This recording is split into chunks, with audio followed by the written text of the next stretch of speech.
Let's get in the kitchen and make this delicious buttermilk fried chicken and rice and peas dinner.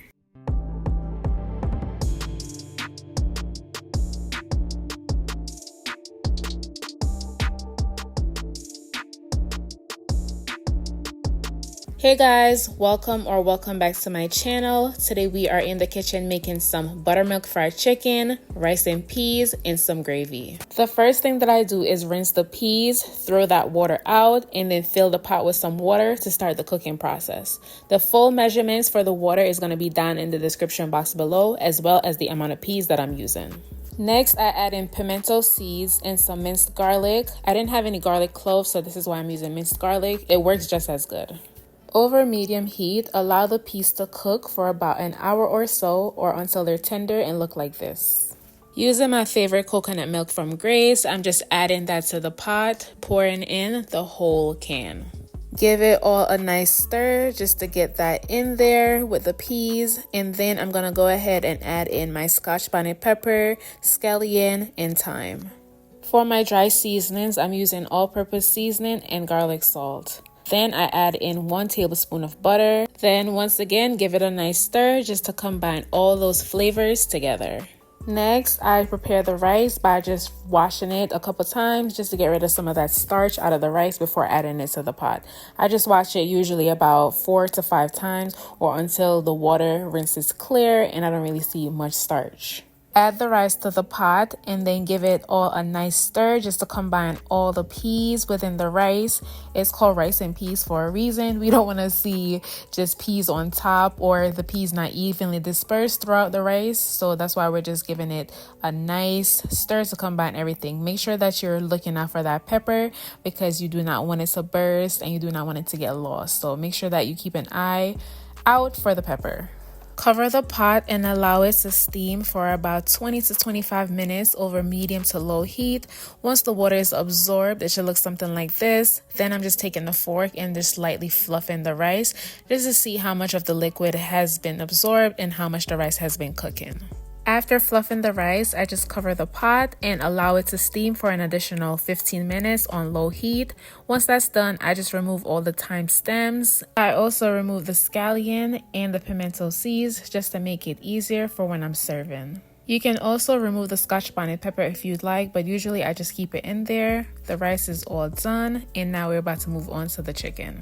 For the chicken, I'm using a combination of legs, thighs, and wings. I've already washed the chicken with vinegar and lemon juice, rinsed it with water, and then pat it dry with some paper towels. Now it's time to season it. For the seasonings, I'm using Old Bay seasoning, garlic salt with parsley, all-purpose seasoning, paprika, parsley flakes, onion powder, cayenne pepper, and black pepper.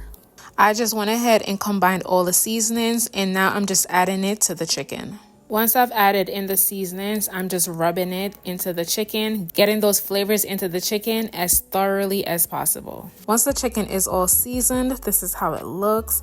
I'm gonna go ahead and marinate it overnight, allowing the seasonings to really soak into the chicken. This is the next day, and I'm about to prep the chicken for frying. I'm using buttermilk, eggs, and flour. For the buttermilk batter, I'm just using 2 eggs. I'm just whisking it together just to get it nice and foamy. Pour the buttermilk in and then just mix it all together.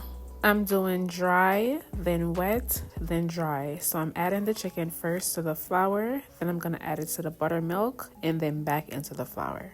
So the steps are add the chicken to the flour, into the buttermilk mixture, and then back in the flour. Then you're gonna just shake the chicken in the flour just like this to get it coated. Once it's all done and ready for frying, you're just gonna shake off the excess flour. Add some vegetable oil to a frying pan. Once the oil is hot enough, you're gonna add the chicken in to start frying. Allow the chicken to fry for about 7 minutes or until golden brown, then flip it over to the other side. Once the chicken is all flipped, you're going to repeat the same process of allowing it to fry for 7 minutes on the other side. Sometimes when frying chicken, you want to flip it more than once just to achieve that level of crispiness and goldenness that you'd like. So here I am flipping it over to the other side just to add a few more minutes. Then I'm going to repeat the process again of flipping it over to the other side for an additional few minutes just to get that nice crisp texture that I'm looking for. You can fry it as long as you'd like, according to your preference. Once the chicken is all done frying, this is how it looks. I'm just going to remove them from the oil, add them to some paper towels just to get rid of the excess oil. For the remaining chicken, just repeat the same process for frying. Once they're all done, you're going to just add the rest of them to the paper towel as well, just to drain that excess oil. The last step is to make the gravy. I'm sauteing some bell peppers with some of the same oil that I fried the chicken in. I'm using onion, scallion, thyme, pimento seeds, scotch bonnet pepper. The full ingredients is going to be down below for you to follow along. I added in some barbecue sauce and some sweet chili sauce, and then I'm just mixing everything in just to combine all the flavors together. I also added in some ketchup, some honey, some water, some garlic salt with parsley, all-purpose seasoning, cayenne pepper, and black pepper. Allow it to cook until the gravy thickens a bit, then give it a nice stir. It's not yet to the consistency that I like it. I want it to be a little bit more thick, so I'm just going to allow it to just simmer for an additional 2 minutes. Once the gravy is all done, it's time to serve dinner. Here is the final plate. We have our buttermilk fried chicken with rice and peas and the gravy on top. I'm serving it with some macaroni salad. The link for the macaroni salad will be down in the description box below for you to check out. It is the previous video that I recorded. It is so good and pairs really well with this meal. Be sure to give this video a thumbs up, try this recipe, drop a comment down below and let me know how you like it. As always, thank you guys so much for watching this video, and I will see you in the next one.